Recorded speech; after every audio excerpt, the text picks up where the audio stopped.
wena wendlovu siyabonga ngokusivikela thina ngabantu besifazane.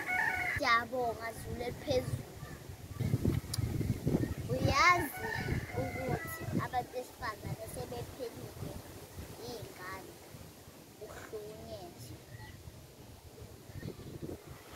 bebulawa abantu amadoda angasile ekhaya. Ungamthatha kanjani umuntu wesifazane if uzombulala? Yazi kumele ikhala lelo cilongo. Uyindoda enjani ehlukunyezwa abantu besifazane? Ubaba onjani orepha ingane?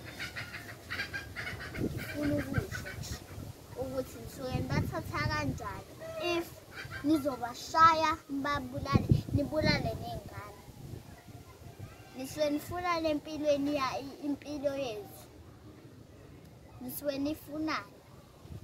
If menifuna into okuthini singaninika yona nisiyeke phansi, niyekenike lento ngoba nimadoda abanjani angasile ekhanda.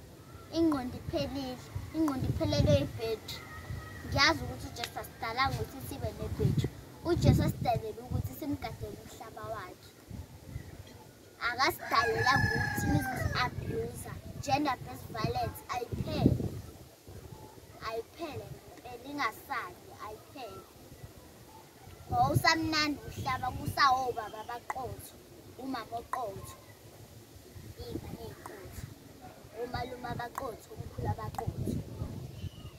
Ngicela ukusholo ukuthi akuphele lento ephele, ayiphele nje. Akuqhubeke njengoba impilo ayinjalo. Kube khona obaba abaqotho nje, abantu abangasile ekhaya. Ngifuna ukuthi kube khona umhlaba ubuyele ngoba unjalo.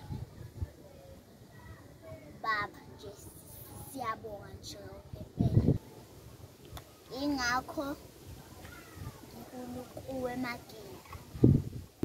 Siyakujabulela ukuba nenkosi enjengawe. Siyodlala.